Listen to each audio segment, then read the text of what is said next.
ay malugod na nag-aanyaya sa lahat ng nagnanais magkaroon ng libreng pagsasanay sa iba't ibang libreng kurso tulad ng Caregiving NC2, Cookery NC2, Shielded Metal Arc Welding NC1 and NC2, Automotive Servicing NC1 and 2, Housekeeping NC2, Plumbing NC2, at marami pang iba.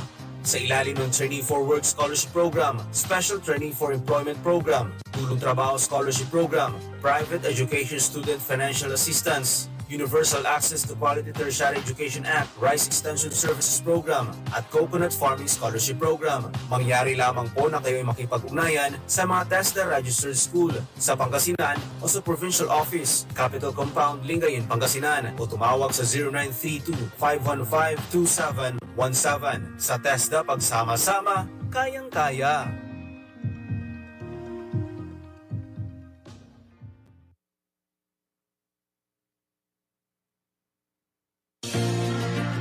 Ang adhikain ng pamahalang lungsod ng Alaminos sa pangunguna ni Mayor Art Ryan Celeste ay maramdaman ng bawat Alaminyan na sila ang tunay na prioridad sa lahat ng programa at proyekto ng lungsod sa pamamagitan ng Alaminos Barangay Caravan. Direktang naihahatid ang mga serbisyong medikal, edukasyonal, legal at pangkabuhayan sa mga barangay upang mapagaan ang buhay ng ating mga kababayan. Si Mayor Brian ay sandigan ng kabataan, katuwang nila sa pag-abot ng kanilang mga pangarap at kinabukasan. Maging sa dagat o kabundukan, nangunguna siya sa mga proyektong gaya ng Isco Basurero at Adapt a Mountain para mapanatili ang likas na ganda ng 100 Islands at iba pang destinasyon sa lungsod. Sa Administrasyong Celeste, hindi lang proyekto ang naipapatayo kundi tiwala, pag-asa at pagkakaisa. Serbisyong Brian Celeste, tunay na aruga, tunay na pagmamahal at tunay na progreso.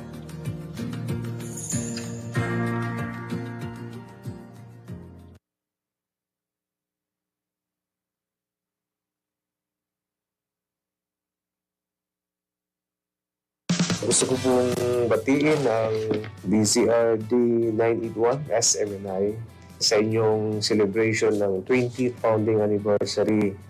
Kaya sana ay marami pang anniversaryo ang inyong i-celebrate. And ako po ay kaisa ninyo sa inyong celebration, especially sa pagbibigay ng balita sa ating mga kababayan sa buong probinsya ng Pangasinan. Okay?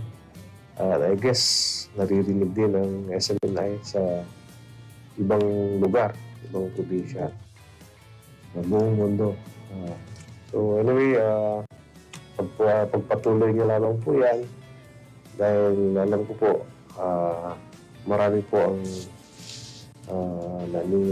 nakikinig, marami pong naniniwala sa mga balita na inyong pinaparating sa ating mga kababayan. Okay, so yun lamang siguro. Once again, happy 20th anniversary SMNI. Ako po si Board Member BC Ventanilla ng ikatlong distrito ng Pangasinan na bumabati ng happy 20th founding anniversary sa SMNI 981 DZRD. Okay, salamat.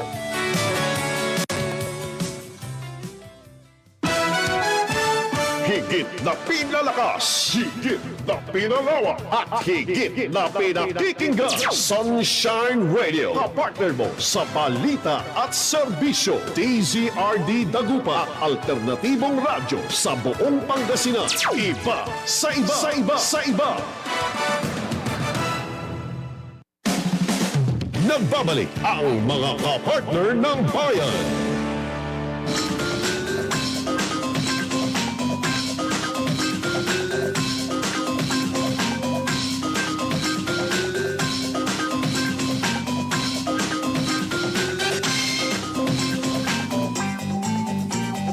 Alright, balik po tayo sa kapartner ng bayan. Kapalik po si kapartner J. Miguel Mendoza, 4:20 na po ng hapon. Tuloy-tuloy na po tayo sa ating programa. At syempre kanina ang pangako po natin. May makakasama ho tayo ngayon live dito po sa ating studio. Talakayan ng mga komersyong pumatok sa market, mga usapan at kwentuhan sa larangan ng pagninegosyo at pangkalakalan sa Radyo Komersyo Talakayan. Okay, para po sa ating Radyo Komersyo Talakayan segment sa kapartner ng bayan, makakasama ho natin ang co-owner ng Biyahe Car Rental. Ito, 5 years na pala sila. Pero mas kikilalanin ho natin, siya na po magpapakilala ng husto sa kanilang kumpanya. Makakasama po natin ngayon si Ma'am Marie Raimundo. Magandang hapon sa inyo, ma'am. Welcome po sa ating programa. Magandang hapon po, sir. Hello po sa Pangasinan, Dagupan City. Ako po si Marie Raimundo from Viaje Car Rental.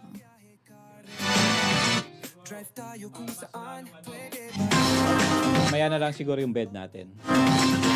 Okay, at syempre tatanungin na ho natin, gano'n na ho ba katagal? Kung nabagit natin yung 5 years, so, pero kung titingnan natin yung pag-start nyo po dito, paano po, ma'am? Bigyan nyo kami ng konting kwento. Nag-start kami, sir, noong 2020 sa Baguio City. Nung before lockdown po yun. Nag-start po kami before lockdown and then doon na kami lumakas nung mismong nag-lockdown. Kasi po nag-lockdown po sa buong Pilipinas, then sa Baguio. Ang daming mga businesses na nagsara. So yung mga employees po nila, kailangan nilang umuwi sa mga kanya-kanyang mga lugar po nila. Wala pong bus, wala pong mga public transpo, yun po. So, ang ginawa po namin, yung service po namin, with driver po yun. So, kinuha po namin sila and then we transported them in their provinces. And then from their provinces, then halimbawa po, transport namin sila sa Nueva Ecija. From Nueva Ecija, tinatransport din namin sila to La Union and then to Baguio. Ganun po.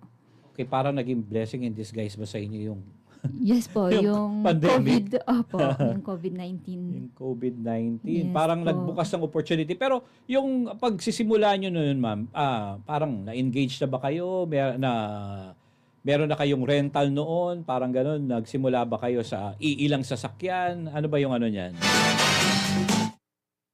Start po kami, yung private po namin na Toyota Avanza. Nag-start po kami nun, for self-drive lang po siya. And then yun nga po yung biglang nag-COVID, akala po namin magsasara rin kami. Hindi po pala. Mas lumakas po siya.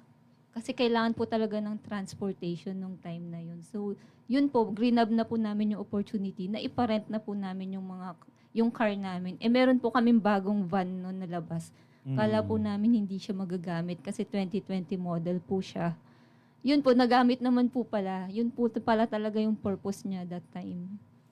Okay, pero yung ano ma'am, syempre, kung babalikan natin, di ba, nagka-COVID, ang unang fear mo, ano ba ito, mukhang malulugi kayo, di mo alam kung pare-pareho tayo ng experience, kami rin, syempre sa radyo, ano ba mangyayari ito, kasi parang bawal lumabas, di ba? Yes. Pero yung opportunity na yun, dumating sa inyo, dahil meron na kailangan, ano ba yung lumapit sa inyo, parang mga corporate, mga individual na, pwede bang parenta naman ninyo ito? Hindi ba kayo natakot? Syempre baka mahawa. Wala bang fear na ganun doon that time?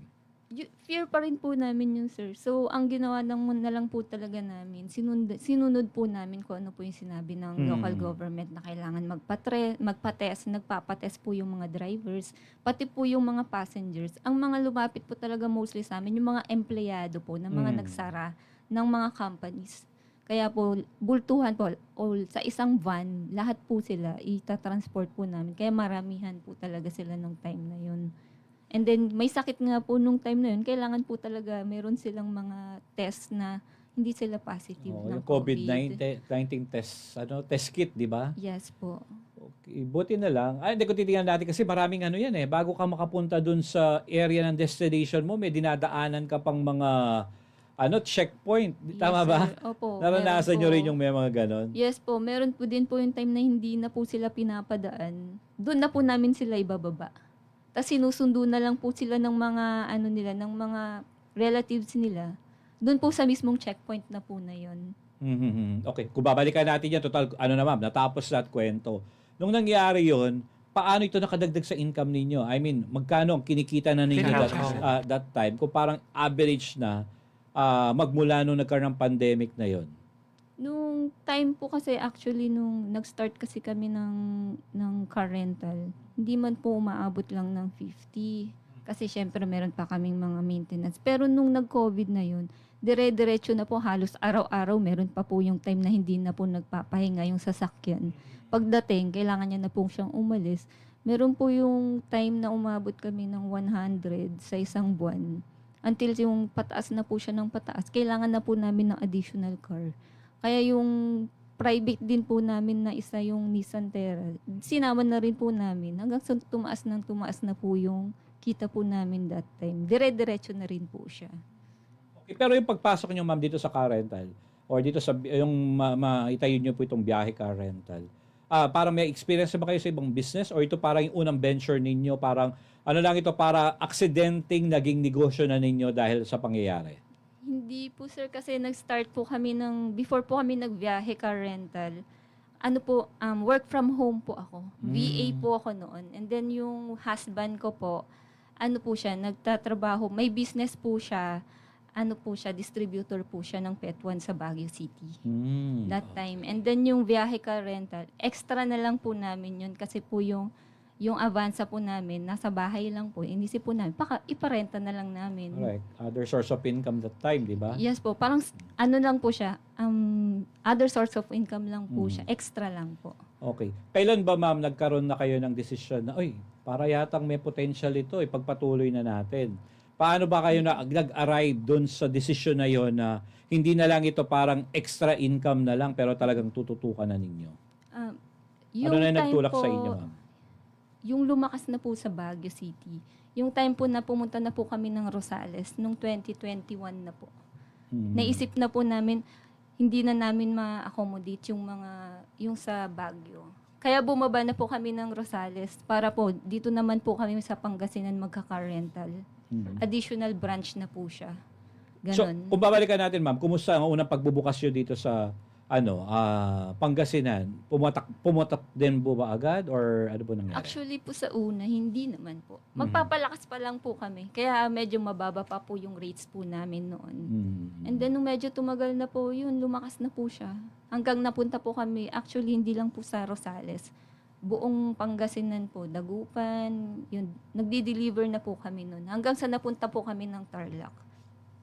Okay. Pero kung tatanungin ma'am, ilan na po ba yung parang branch nyo ngayon at saka ilan na ang unit ninyo na pinaparenta? Ano yung medyo pang high-end? Kasi syempre iba-iba, meron pang masa, may pang pamilya. Meron ba kayong, kung gusto nila yung medyo may angas ang dating, meron din silang pwedeng irenta na ganyan. Ano bang meron ma'am sa inyo?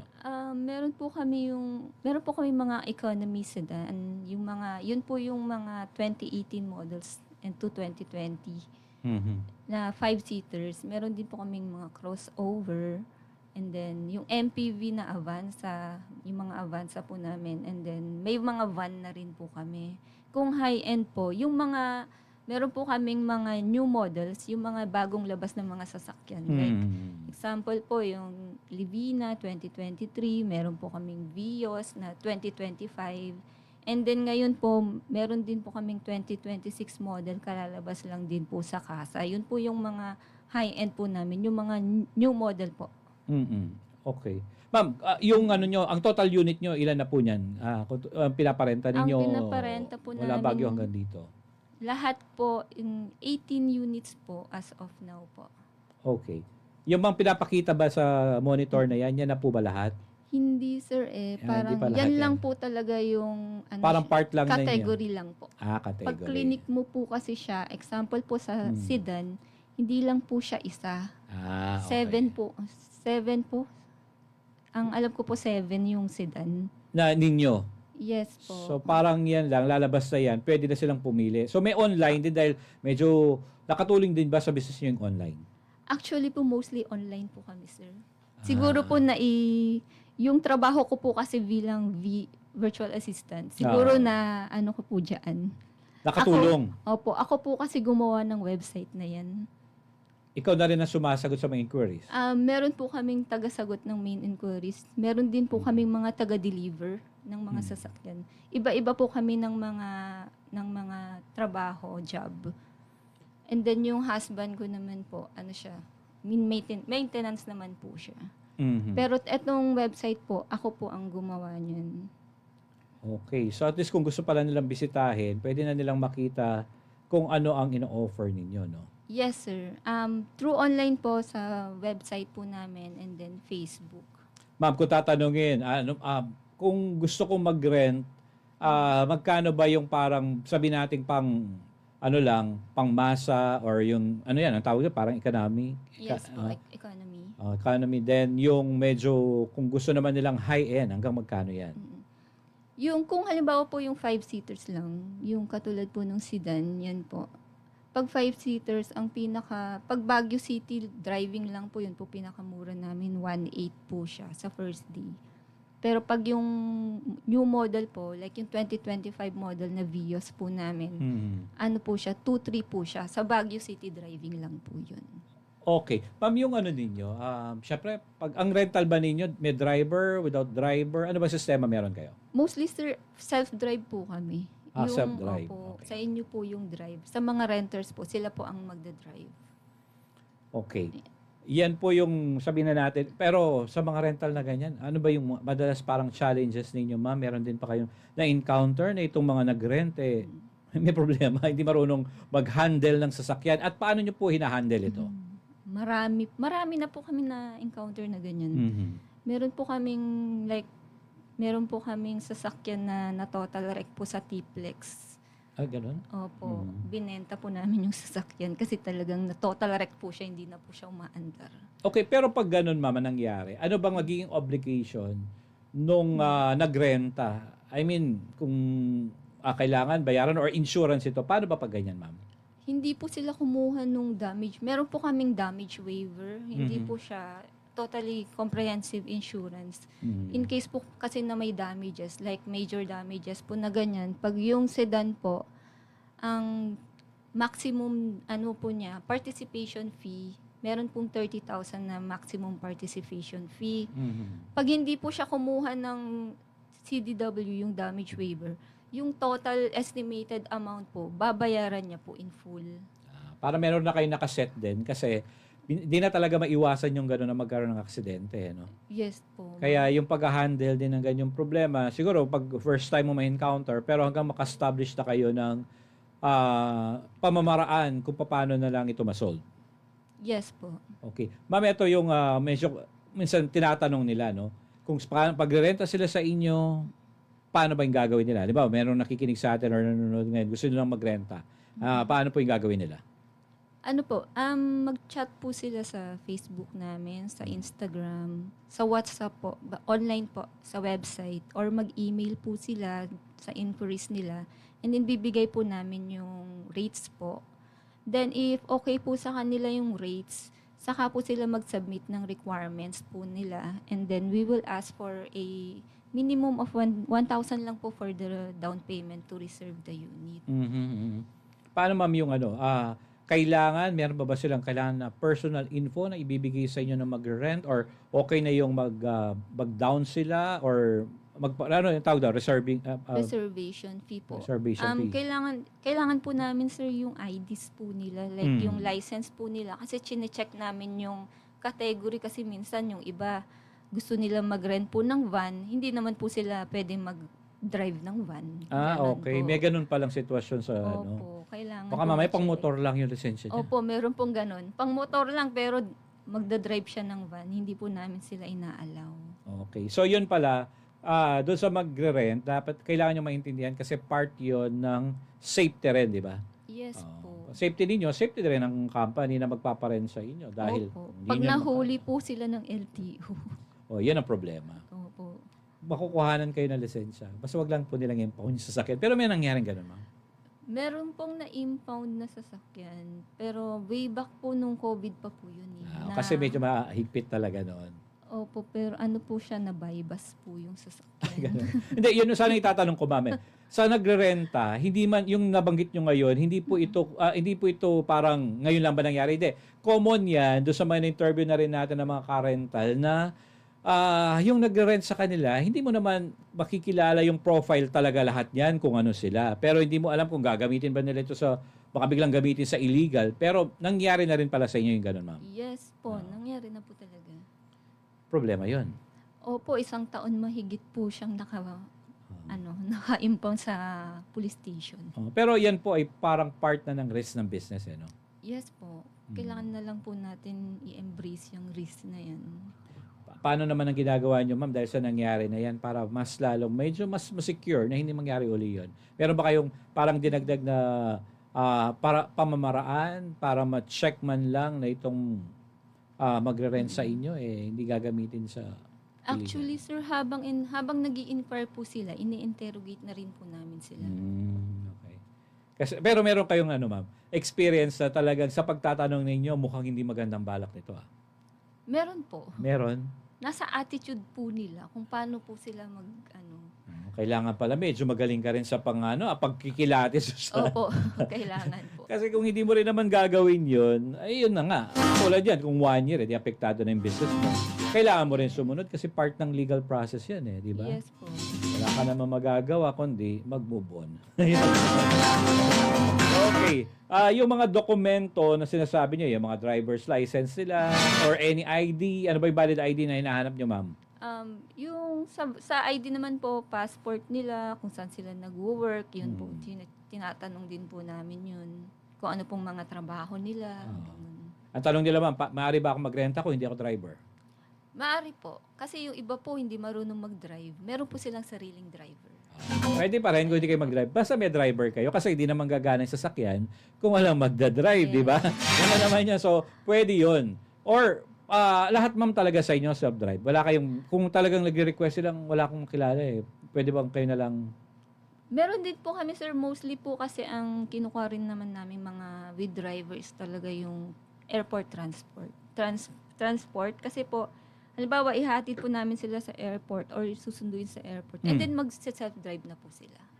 Oh, okay. Ganon. Kung halimbawa ma'am, gusto na magpahatid, may po-provide kayo ng driver para sa kanila, para maghahatid lang, may additional, ano ba yon, cost? Yes po, additional for the, all-in na po kasi yun, kasama na po yung gas and then toll fee and then yung driver. O, yun sana yung tatanong ko, ma'am. Pag ba nagparenta sa inyo, halimbawa pupunta ako ng Clark, ang babayarin lang ba nila o yung unit or naka-add na lahat yung mga kailangan na i-add? Meron po silang choice, sir, na all-in, Mhm. babayaran nila, or parang self-drive na rin po. Sila na po ang magbabayad ng gas, sila na rin po magbabayad ng toll. Pero same lang din po yung price po na binibigay namin. Okay. Yung 1.8 na one day yun, 24 hours. Tama ba? Yes, sir. Pero Baguio City driving lang po. Meron po kasi kaming out of town additional of 500. Kung Okay. halimbawa from Dagupan at pupunta po kayo ng Clark, may additional 500 po yun sa first day. Halimbawa, nag-rent siya, gusto niyang gamitin, marami siyang pupuntahan sa isang araw pero 24 hours. Okay lang ba yun? Yes po.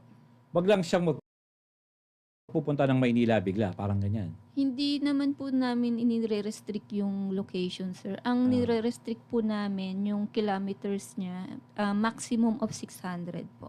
Merong ganon. Pag sumobra, anong magiging ano niya, ma'am? Mag-additional po siya ng 1,500 po ata. Hindi na po sure. Pero 1,500 po. Sa Kasama na pala yan doon sa para malaman mo kung saan siya nagpunta at maraming pinuntahan. Kasi nakikita mo na pala doon sa meter. At saka nakikita po namin na-monitor po namin siya sa GPS. Okay. Yun na ganyan naka-high-tech ngayon. Hindi na mahirap na parang hanapin mo po kung saan.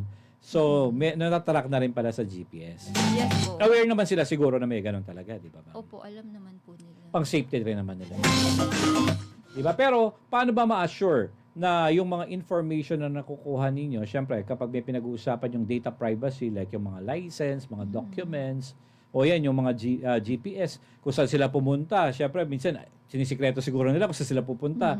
Paano parang ma-assure na yung security ng mga information yan talaga hindi naman nilalabas? Meron po kaming privacy policy na naka-post na po siya sa website namin. Pinapakita po namin, pinapabasa namin po yun. Tsaka mostly po kasi ng mga pinapadalang mga IDs, mga documents po nila, mostly pinapadala po namin through email or dun po sa Google Drive namin. Yung iba po kasi ayaw nila through social media. Oo nga. Kaya dun po namin pinapadala sa Google Drive para lahat po ng mga information nila, nandun lang po siya. Okay, para safe lang yung ano nila, Docs. Kasi syempre Opo. mahirap din. Personal kasi yun na mga information, no? Yes Pero, po. kailangan nilang sumunod kasi part naman nung ano ninyo yun, para safety din ninyo sa business. Yes, sir. So, choice nila yun. Dahil kung gusto mo mag-rent, i-provide mo ito. Kung hindi mo naman, wag ka mag-rent. Ganun lang naman yan. Okay. Yung ano ma'am, meron kayong, yung sinabi mo na kanina na parang meron kayong, ano yun, delivery or pick-up service. Halimbawa, tatawag sila sa inyo, galing sila sa ibang bansa, nasa Clark, magagaling, meron kayo sa Clark ba? Meron ba kayong branch? Yes ma'am? po, meron po. Pwede siya magpahati dito sa Pangasinan. Mga magkano yan, halimbawa? Hindi ko po, Yung estimated nyo, ma'am, na parang magpapahatid lang siya, sundo sa airport, then papahatid lang siya, at wala siyang driver. siguro po nasa 6 po ata, 6 to 7. Hindi po kasi, 6 to 7K, depende yan. kasi kinukompute po kasi sir namin yun. Depende po sa Ah. kilometers, tsaka depende rin po sa gas. Kaya hindi po ako masyado sa mat. Okay. Huwag na natin kwentahin ba, baka tumagal tayo. Opo. Paraw tayo hindi magaling sa math nito. Paano ba yung mode of payment? Kailangan cash, pwedeng GCash, pwedeng ano bang, ano yan, online? Ano ba yung pamamaraan niya kung gusto nilang magbayad sa inyo? Online sir, ang mostly po talaga sa amin online, pati po payment online. Kasi yung mga drivers po namin, not allowed po sila maghawak ng cash. Kasi po ang payment po is malaki po eh. Pag halimbawa nag-rent ka po ng 3 days, umaabot po yan ng mga 5,000, 4,000. So yung mga drivers po namin, hindi sila pwedeng maghawak ng pera. Online payment po through GCash, PayPal, credit card, and then BDO. Pero kung halimbawa bigyan ng tip yung driver na, okay Yun po. lang yun. Okay naman po. Basta wag lang pong, kasi hindi rin po sila allowed na humingi ng additional payment yung mga drivers. Kailangan po, kung ano po yung binigay lang na billing, yun lang po. Kung meron man generous na gustong magbigay dahil maganda ang service na ipinakita o maganda siguro ang attitude, okay lang yun. Yes po, Hindi para naman sa bawal. driver na po yun. Para sa driver na yun. Opo. Kasi ba, di ka ayusin niyo yung pakikitungo. Parang gano'n lang naman, no, ma'am. Okay, bakit sa inyo sila dapat magrenta ng sasakyan, ma'am? Halimbawa, mga nakikinig sa atin dito, bakit na kailangan nilang piliin? Ang dami-daming, ano dyan, car rental dito sa Pangasinan at saka sa Baguio. Bakit biyahe ang kailangan nilang subukan? Kasi po, ang biyahe po, may interbranch services po kami. Pag halimbawa po, gusto nyo pong magpa-deliver sa Clark Airport, and then gusto nyo pong ibalik sa Nueva Ecija, ipipick up po namin doon. Pwede rin po naming i-deliver yung sasakyan anywhere in Pangasinan, Tarlac, Bulacan, Baguio, La Union, tsaka Pampanga. Anywhere po dyan, basta sa gas station. And then kung ibabalik nyo po, halimbawa kung gusto nyo po ibalik sa Tarlac, kukunin din po namin yan. So, yung pick up, yung delivery and pick up po namin, yan po ang nag-i-stand out sa ibang car rental po. Mapakipaliwanag muli yung pick up and delivery niyo. Ibig sabihin ba niyan, hindi ako kailangan pumunta doon sa car rental office ninyo.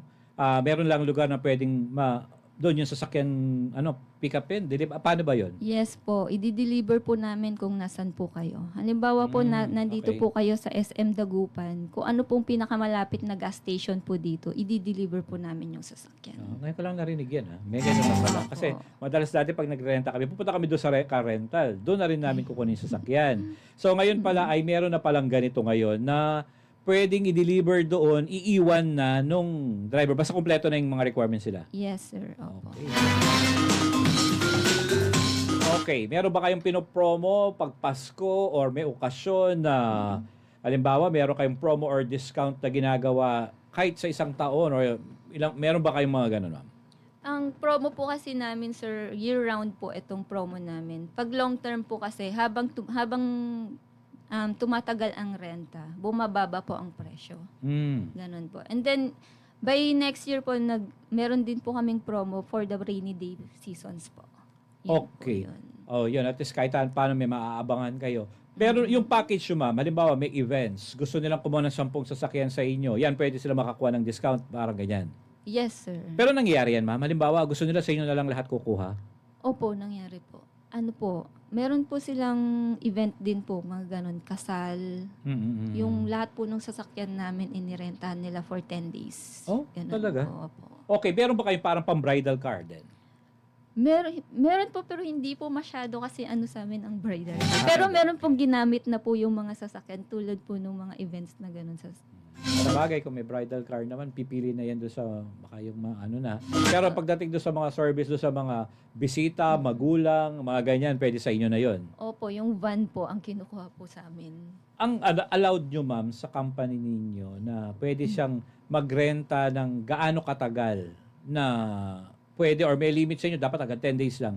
Pero gusto ko muna kasi mag-abroad ako ayoko naman bumili, pero kailangan ko lang ng sasakyan. So, ilan ba yung pinakamatagal na pwede? At anong gagawin yan? Kailangan magpapakita ba siya? Mag-communicate? Ano bang mangyari? Wala po kaming limit, sir. Meron po kaming experience. Meron po kaming renter nung 2021. 2 years po niyang nirentahan yung sasakyan namin. Bale, monthly reporting na lang po. Chine-check po namin yung odo and then chine-change oil po namin. Yung PMS po kasi sa amin. So, chine-check din po talaga namin yung sasakyan kahit na matagal po sila. Oo. And then kung kailangan pong papalitan po muna namin, hihiramin namin yung sasakyan. Pwede yun. Opo. Basta meron lang silang magamit, pwede naman yung palitan. Or mag-request siya or pwedeng kayo rin. Basta pumayag siya. Yes po. And then, kailangan po magkakasundo po kami na, dito natin ipapalit kasi PMS namin. Doon na rin po sa mismong lugar din po nila.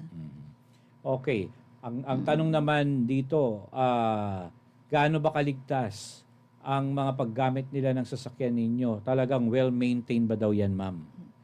Yes po, yung mga sasakyan po namin, well-maintain po namin. Hindi lang po talaga maaasahan na merong nagkakaproblema, na merong sensor na ganito, meron po. Ang ginagawa po namin, makikipag-communicate po sila sa amin in case po nagkakaproblema. And meron din po kasi yung time na talagang hindi na po na kailangan na po nilang ipalit yung sasakyan. Talagang pinupuntahan po namin yung sasakyan.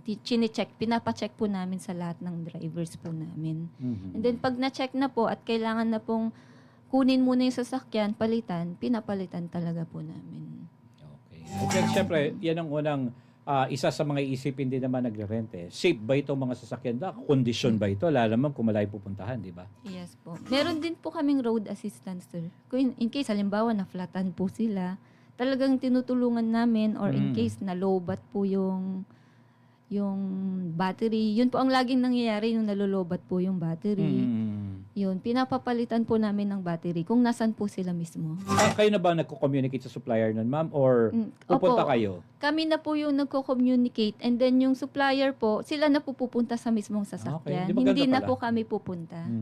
Okay.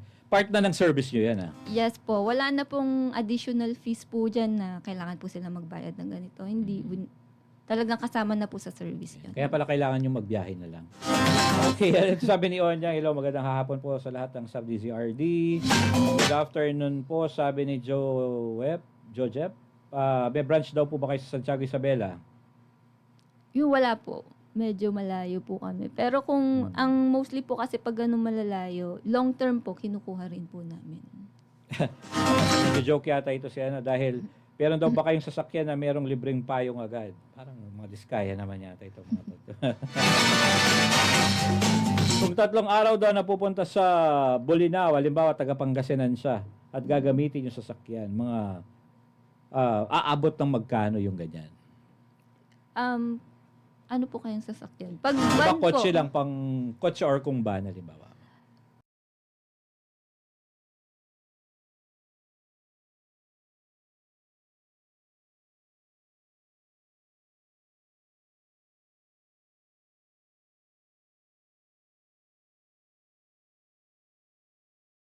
Kotse or kung van halimbawa?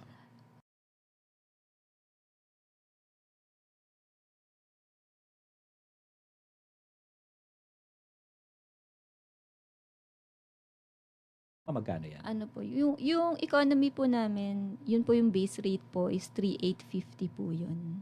3,850. For 24 hours na po. Ayan. Ano ma'am, pero yung self-drive na yon, sa kanila na lahat yan, fuel, at saka yung ano, basta sa inyo yun lang, yung free. Rent po.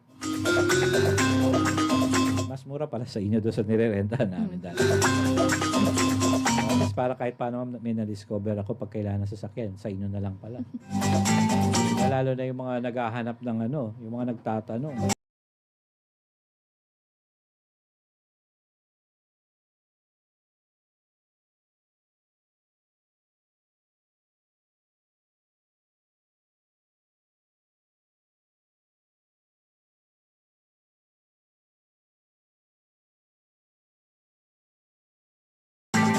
Kasi pag nagbibiyahe kami, abot nga ng 8,000 minsan sa isang araw lang yan.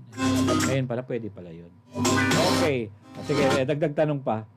Sige, magtanong lang po kayo. Huwag kayo mahiyang magtanong. Nasagot na niya yung tungkol sa pag-o-offer niya ng pick-up and drop service. Napaliwanag na sa atin yan. Meron pa kayong 24 hours daw na support service. Halimbawa, nagpunta siya doon. Ngayon, may nangyari sa kanila at umabot ng madaling araw, pwede ba kayong tawagan or mag-contact para magpasaklolo? Yes po. Mostly po kasi yung pwede po nilang tawagan yung driver or yung customer support po namin. Ganun po. May ano kayong parang support? Yes po, meron po kaming customer support po. Okay. So, di sila kailangan mag-alala na kung masiraan sila ng madaling araw, tatawag lang sa inyo. Yes po. Okay. So, yan, maganda service yan. Part pala ng service yan. Pwede daw bang gamitin ng sasakyan? Halimbawa, pang tourist package. Halimbawa, may mga ganyan. Yes po, mostly po nung kumukuha po sa amin yan yung sa Baguio City po, yung tourist package po namin na iikot na po sila sa buong Baguio. Pwede yun, ma'am. Opo, yun po yung with driver po yun. Kasi, meron po kami doon. halimbawa, ma'am, kung ako gusto ko pumasyal sa Baguio, kukontakin kayo, nakapackage na yun, magre-rent ako sa inyo, dadalhin nyo na ako doon sa gusto ko dahil alam na ninyo kung saan na yun. Yes po. Mga magkaring Opo. ganun, ma'am, pag halimbawa, family. Pag yung van po, 6,100 po siya. For 8 hours po yun. Buong araw po siya. Mag-start po siya in the morning until 5 po. At depende po. Basta ma-consume po yung 8 hours. Okay, so ibig sabihin nito, at sabagay, ang importante dyan, no? Uupo ka na lang, sasakay, papasyal, hindi ka na magtuturo, alam na yung direction, malaking bagay na yan para hindi masayang oras nila, no? Yes po. Baguio City and Atok Tour po yun. Ano yun, ma'am? Atok po. Atok? Opo. Kapunta na Kasi ba ako ng Atok? iba din po kasi yung tour sa Atok. Medyo mas malayo po siya. Okay, yan na po yung mga services. Pero syempre, para mag-stay at ma-maintain po isang negosyo, kailangan yung mismong umahawak ng negosyo, meron siyang ewan ko paano niyo itatawag ito, ma'am, yung parang habit ninyo or values niyo na sinusunod para kahit ano pong hamon dyan sa negosyong pinasukan ninyo. Kasi nung sa COVID, may opportunity pero may hamon. Kahit hanggang ngayong mga panahon na ito. Ano ba yung parang nagiging ano ninyo? Ano ba yung inspirasyon? Ano ba naging values na pinangahawakan ninyo para talagang maging matatag at matibay po yung negosyo ninyo? Kami po, sir, yung lagi namin ginagawa. Kailangan po kasi namin, tulad po yung sa car rental po kasi lagi kami po natututo. Lagi po kasi may hamon talaga sa buhay na everyday po yung mga customer. Ganito, may problemang ganyan. Kailangan po natututo kami sa lahat ng mga sinasabi ng mga customer namin. Like, lalo po sa mga sasakyan. Okay. So, yan pala yung ang minsan kasi problema, ma'am, ng mga ibang nagrerenta. Kung ang kausap nila doon sa nagpaparenta, medyo sabi na natin hindi siguro approachable o hindi, pag may reklamo ka, paano nyo na-handle yan? Kasi meron tayong negative and positive feedback. Ano yung madalas na positive na feedback na nakukuha nyo at negative naman na feedback na tinituring nyo ito as parang constructive criticism to improve your service? Paano ba? Meron ba kayong experience na gano'n? Marami po pag sa negative po. Marami po pag sa, halimbawa, sa customer service po. Meron po kasi syempre meron din yung mga may attitude na mahirap po silang kausap. Meron din naman, pag sa negative, sir, meron din pong mga nagrereklamo sa sasakyan. Gusto po nila yung mas okay. Gusto po nila yung, lalo po yung sa brand. Meron pa kasi gusto nila ganitong, gustong brand nila. Gusto yung ganun po sila. Kung halimbawa po na i-deliver na po namin yung mga sasakyan at nag-ano po sila, nagbibigay naman po kami ng mga choices nila na, gusto nyo po ba palitan namin ng ganito, ng mas bago, mas mahal po yun. Binibigyan po namin sila ng choices. Ganun po Pero siya. nangyari pala yun, ma'am, talaga na pagka-deliver ninyo, ay, ayoko ito, papalitan ko. Opo, meron po mga ganun. Ano yung treatment nyo doon, ma'am? I mean, may additional ba? Or customer satisfaction? Pinagbibigyan ninyo? Ano bang mangyayari pag ganyan? Depende sir kung ano po yung available na sasakyan sa garahe. Okay. Kung wala pong available na sasakyan at ayaw po talaga nila, ipo-pull out po talaga namin. Nangyayari talaga yun? Nangyari po yun. Okay. Hindi, pero gaano kadalas, ma'am? Hindi naman nangyayari madalas? Or... Hindi naman po. Okay. So, ibig sabihin pala nito, part na rin yan ng mga kailangan mong, sabihin na natin sa business talagang may mga challenges, no? Yes Pero yung po. pag-handle naman pala ninyo, yan. Option, palitan, kung ayaw naman, pull out na lang para wala nang usapan. Yes po. Ano ba yung sa na-handle ninyong nagre-renta, ma'am, na masasabi niyong mahirap siyang handlein as customer, na talagang medyo sumakit yung ulo niyo, pero kailangan lang harapin. Meron ba kayong gano'n na na-experience? Marami rin po. Kasi depende po kasi sa Pero parang hindi, situation. parang unforgettable sa part ninyo. Siyempre, kung pinag-uusapan yung negosyo, baka kala ninyo, kahit sabihin na natin may income ito, tumatagal sila, pero may mga problema din na pwedeng maharap, na kailangan harapin, part ng negosyo yun eh. Yes po. Pag halimbawa po yung mga customer po kasi is nagdi-demand, kailangan po muna namin alamin kung ano po yung talagang dinidemand nila. Kaya po minsan humihingi po kami ng proof. Pag halimbawa nagdi-demand sila, dapat ganito. Hinihingan po namin sila na proof, ano po bang problema? Bago po namin solusyonan. Kailangan po alamin po muna namin. Kasi po pag halimbawa pupuntahan po namin, di naman po pala, wala naman po palang problema. Sayang po yung effort po nung driver po namin na pupunta sa sasakyan. Meron ba kayo counter, ma'am, nagdadrama lang para ayaw lang niya magbayad or gusto niya makadiscount? Meron po sir, tapos nabangga na pala nila. Gusto po nila ng discount kasi pagbalik pala may bangga po pala. Ganun po sila eh. Talagang part para yan ng ano. Opo, at hindi na rin po nila binabayaran kasi nagsusungit na po sila. Yung ganyan, ma'am, na pag-handle, sabihin na natin medyo, hindi rin basta-basta kasi mapeperwisyo ka rin dyan sa paggastos mo sa sakyan eh. Opo. Yun nga po, hindi, ganun, siguro, na lang Part po. na ng business yun. Opo, part na po talaga nila. Pag nababangga na nila. Kung kayo, ma'am, ito ma'am, nasa inyo kung gusto nyo sagutin. Sa ngayon, parang kung titingnan natin itong negosyo na ito, kaya talagang, tinuloy nyo at nag-branch out pa kayo.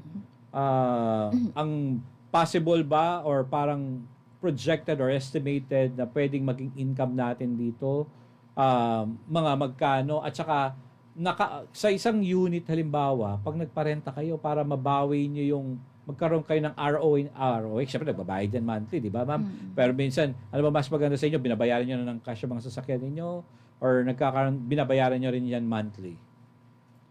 Yung mga brand new po, binabayaran po talaga namin monthly po yun. Pero yung mga matagal na po mga sasakyan namin, paid na po kasi yung mga yan. Kinakash po namin yung mga yan. Pero pag halimbawa bago po yung sasakyan, yun po, kasi syempre naka-auto loan po sila. hindi, hindi ko na ma'am, hindi ko na tatanungin yung katotala, pero sa isang sasakyan, para at least meron lang sa isang sasakyan, magkano ang pwede nyong maging net income dyan, halimbawa? Sa isang sasakyan Sa isang buwan po, lang siguro. Hindi na natin kukwentahin yung buong taon, baka mamaya pa. Hindi ko Sa isang pa- buwan lang po. Estimate nyo at least. Hindi ko po ma-estimate yung numbers, sir. Pero ang hint ko na lang po dyan, kaya niya pong bayaran yung renta niya. And then may additional lang po siya. Hindi po ganun naman na mismong times 2. Hindi naman po siya times 2. Pero i-income ka rin sa isang unit talaga. Yes po, sa isang buwan. Sa isang buwan. Opo. Okay. Kumbaga, masasabi na nating sulit naman yung pagod kasi dito sa isang unit na ito, talaga naka-income naman kayo. Yes po. Hindi ko natatanong ma'am yung total eh. Baka ballin pa tayo niya, no? Okay. BIR. Baka biglang pumunta dito yan. Okay, ma'am. Meron ba kayo mga plano pa na bagong bubuksan? At sa ngayon, nabanggit nyo na yung mga branch nyo kanina. Ang total branch nyo, meron ka bang parang inaasam, ma'am, na eto, dapat ang branch namin naabot sa ganito. Saan yung next na target ninyo na magka-branch kayo? Meron ba? Bale, nagpa-plan kami, sir, yung sa Bulacan. And then, kasi pag napunta na po kami talaga ng buong Bulacan, naglo-look forward na po kami sa NCR kasi medyo madugo po ang NCR. Oo. Malaki Although maraming po yun. posible, pero kaya lang, talagang ganun. Opo. Pag nasa NCR na po kami, try po namin mag-south. Oh, Ganun okay. po. Dito sa atin sa Pangasinan, isa pa lang ang branch yung ano pa lang. Opo, sir. Pero Rosales. itong branch namin sa Rosales, nakakaikot po kasi kami ng buong Pangasinan. Kasi nga po nagdi-deliver po kami. Saan ba yung pinaka nyo, ma'am? Parang dito sa lugar sa atin, saan yung parang mas marami kayong nagiging customer na area? Actually Bayan. po, O, pinakauna po talaga is yung Baguio. Pero na sasapawan na po kasi siya ng Clark eh. Kasi nga po yung airport. Dahil sa airport. Opo. So talagang sabihin na natin, ang mas malaki yung opportunity ngayon sa airport. Sa Clark, sa Pampanga po. Sa tourist destination dito, ma'am, sa Pangasinan, meron bang halos yung mga nagre-renta doon ng kanilang tungo? Sa Bulinaw po sila.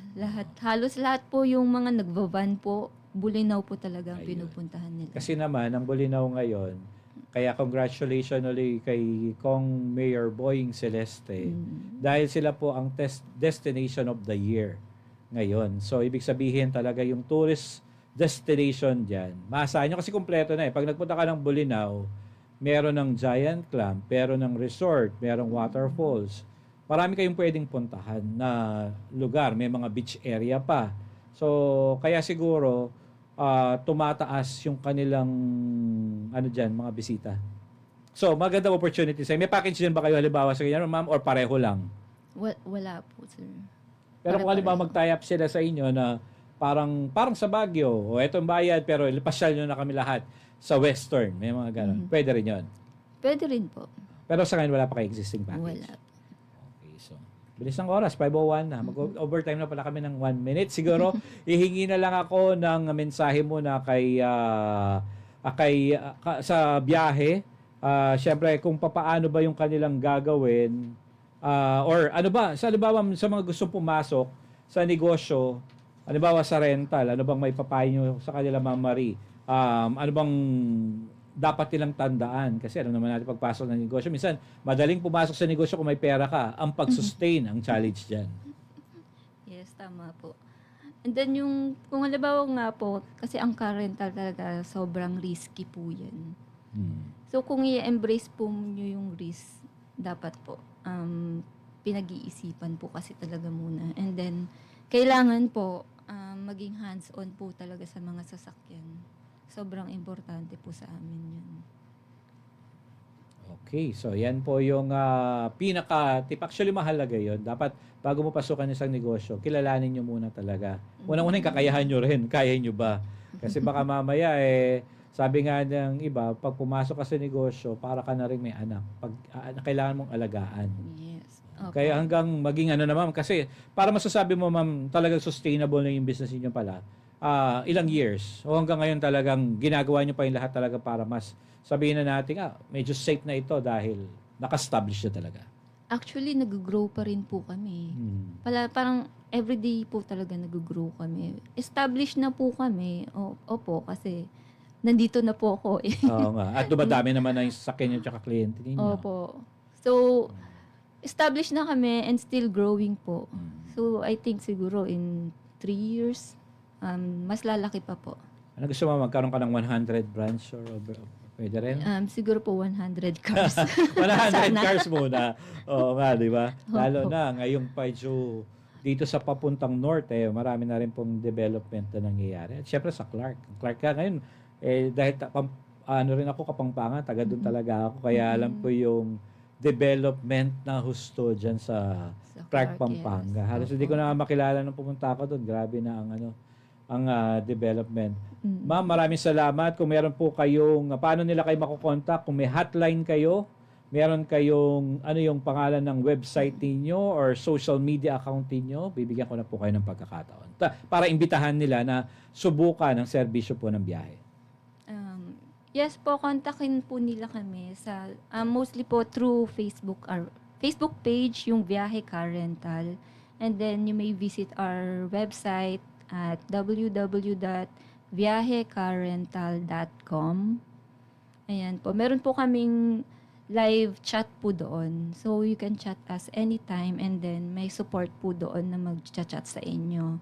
Then, you can also call us or text us sa aming hotline 0949-99-12091. Then, also in Instagram, may YouTube channel din po kami. Same din po, Viaje Car Rental. Yun lang po. And then, our branch po, yung main branch po namin sa Rosales po. Then yung garahe po namin sa Baguio City, sa Marcos Highway po, near Podium. And then sa Clark Airport naman po, sa may Margot. Outside lang po siya ng Clark. Doon po yung garahe po namin. Dito ba sa Rosario? Ano ba yung Rosario? Dito po sa Rosales, malapit lang po kami dito po sa Carmay East, sa Barangay Hall lang po. Okay. So maraming salamat ulit sa ating live na nandito po sa ating studio ngayon, si Ma'am Marie Raimundo. Kapangalan mo yung artista, ma'am? Kamag-anak mo ba yun? Sino po? Ina Raimundo, di ba? Maraming Raimundo na singer din, di ba? Kaya, okay, maraming salamat ulit from Viaje Car Rental sa pagbibigay nila sa atin ng impormasyon pa sa kanilang serbisyo. So, kung maghahanap din po kayo ng car rental, nandyan po ang biyahe. Narinig naman po ninyo, pwede nilang offer sa inyo kung safety ang pinag-uusapan, nandyan, kondisyon ng sasakyan, at pwede po sila dito sa North at kahit sa Clark. Maraming salamat po. Maraming salamat din po sa nakisama sa atin sa ating mga nag-chat, nagpadala ng message. Maraming salamat at sa SMNA Management sa pagkakataon binigay sa atin na makapagatid ng totoong serbisyo. At maraming salamat din sa ating co-pilot si Jeff at saka si Tan. Maraming salamat din po. Happy birthday pala kay Mayor Joel Santos. Meron ba siya picture? De Los Santos. Yan. Ng dating mayor po ng Santa Barbara. Happy birthday po sa inyo. Ito po si Kabar J. Miguel Mendoza. Abangan nyo po ang susunod pang mga programa. Inyong napakinggan ang Kapartner ng Bayan. Muling samahan sa ganito ring oras at himpilan mula Lunes hanggang Biyernes. Maraming salamat sa inyong pagsubaybay.